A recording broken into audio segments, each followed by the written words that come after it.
Hello good day viewers. In this tutorial I would like to show you how to find the square root of a radical expression. And this is the radical expression we have 3 minus 2 root 2. We want to evaluate the square root of this radicand 3 minus 2 root 2. I'm going to show you two different ways to do that, the shortcut way and the traditional way. Let's start with the traditional way. Let's start with the shortcut. To do that, you have to ensure that the radical expression is written in terms of a plus 2 root b. If you have something like this, you have to ensure that you have 2 right here before the radical expression. If you have something like this, all you have to think of is 2 numbers that you can multiply to get this b. But when you add them together, you get a. And you should know that this can be plus or minus, it doesn't matter. So that number, let's assume if we take c and multiply by d, that will give us b. And if we add c to d, that will give us a. Once you can find these numbers c and d, then you're good to go. Then you can take c under root plus or minus, then d also under root. But you should make sure that if you evaluate this, it has to be positive. So we can come back here, since we have a and b here. This is our a, this is our b. All we have to find are c and d, 2 numbers we can multiply to get 2. But when we add them together, we have to get 3.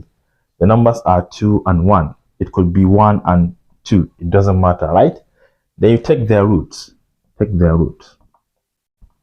Then attach that sign, minus. But you know that this is what? 1 minus root 2, which is negative. We don't want it to be negative. But this will be root 2 minus 1, which is positive, right? So therefore, this is the solution to this problem. This is equal to root 2 minus 1. That is just the answer. But let me show you the traditional way to do that, the standard way. You have to take the whole of this, which is 3 minus 2 root 2 under root, and you equate it to be equal to a plus b root 2. If it is root 3, it should be root 3, root 4, root 4, root 5, root 5. You understand? Then take square of both sides. If you square the left hand side, it will eliminate the square root, leaving the radicand 3 minus 2 root 2. And you have to square the right hand side, a plus b root 2 whole squared. This is 3 minus 2 root 2 equal to first term squared, that is a squared. Second term squared, this is b squared. This is 2, that is 2b squared. 2b squared. Then plus 2 times this, 2ab root 2. This is the expansion. Then if you observe, we can relate this with this, right? And this with that. We're going to equate them, which implies that the whole of this a squared plus 2b squared, this must be equal to 3. And the whole of 2ab root 2 must be equal to negative 2 root 2. So we have just equated the rational and the irrational parts. These are the rational parts. 3 is the rational number here. 2 root 2 is said to be the irrational side. Let's simplify this. You can see that 2 will cancel 2. Root 2 will cancel root 2. So we have ab to be equal to just negative 1. And what can we can make b the subject or a, it doesn't matter. I can say that this implies that b is equal to negative 1 over a, which we can now plug into this equation. If you plug it back here, you have a squared plus 2 times b, but b is now negative 1 divided by a. Negative 1 divided by a whole squared. Remember, the whole of this equal to 3. We are moving. If you expand this, it will be 1 divided by a squared. This is a squared plus 2 times 1 divided by a squared is 2 divided by a squared. I can subtract 3 from both sides, and this is equal to 0. Let's multiply every single term by a squared. A squared times a squared will give us a to the power of 4. Then I can decide to start with this one before this. If I should multiply this by a squared, that will give us negative 3a squared. Then if I should multiply this by a squared, it becomes 2. And this is equal to 0. All right. We can factorize this. All we have to do is to think of two numbers we can multiply to get 2. But when we add them together, we get negative 3. The numbers must be negative 1, negative 2. All right? So this becomes a to the power of 4 minus a squared minus 2a squared. That will give us negative 3a squared, then plus 2. This is equal to 0. We can now simply factorize the batches. A squared and a to the power of 4 and a squared has a squared in common. So we have a squared outside. Inside, from the first term, we only have a squared. From the second term, we have minus 1. Then from these 2 times, I think they have minus 2 in common. Minus 2. From the first term, we have a squared. From the second term, we have minus 1. If you expand this, you shall obtain this 2 times back. This is equal to 0. A squared minus 2 multiplied by a squared minus 1, right? This is equal to 0.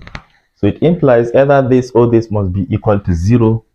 So if a squared minus 2 is equal to 0, it implies that a squared must be equal to 2, right? A squared minus 1 equal to 0, it implies that a squared must be equal to 1. So you can see that we're going to have how many values of a? 4. From here, a can be equal to square root of 2. A can be negative square root of 2. From this one alone, if you take square root of both sides. And this one, a can be positive 1 by taking square root of both sides, or a equal to negative 1. Just observe, we have 4 values of a. But what is going to be the value of b? We're going to take it from here. Remember, b is equal to negative 1 over a. So if I should plug this one, let me start with this one. If I should plug it here, it is going to be negative 1 divided by root 2. So b here will be negative 1 divided by root 2. What about if I should take this one? Because of the negative, it will be positive. So b will be 1 divided by root 2. Then if I should plug 1, we have negative 1 divided by 1 is negative 1. So b here will be negative 1. If I should plug negative 1 here, it will be negative 1 divided by negative 1, which is positive 1. So these are the values of a and b. Where should we plug them? We have to plug them right here to find our final answer. So let me take down all of this. So our combination, a plus b root 2. So let's take the first combination. We have a to be root 2. B is negative 1 over 2.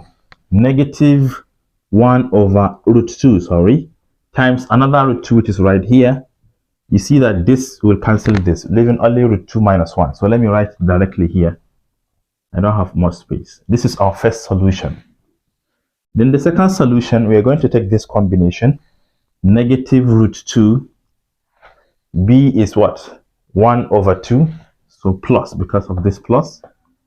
1 over root 2 times root 2 will give us 1. So let me just write 1 here. Then the third combination, when a is 1, b is negative 1. If you plug in negative 1 here, it becomes negative 1 root 2. That is negative root 2. Can you see that? Then the third combination, when a is negative 1, this is negative 1. B is positive 1. So we have 1 root 2. That is just root 2. Remember, I told you the output must not be negative. It must be positive. So you know that this and this will give us what? Negative result. They are all exactly the same. Just look at it. You know it is commutative. Negative root 2 plus 1 is the same thing as 1 minus root 2. So we don't want this solution. And if you observe, this and this are the same because it is commutative. Root 2 minus 1 is the same thing as minus 1 root 2. Right? So if you like, you can take this one or this one. If you want to write the rational part before the irrational part, you consider it as this or this one. It doesn't matter. So these two are exactly the same, and you can see what we have previously. So the final answer is root 2 minus 1. As simple as that. Thank you for watching. Do share to your learning colleagues, and don't forget to subscribe to my YouTube channel for more exciting videos. Bye-bye.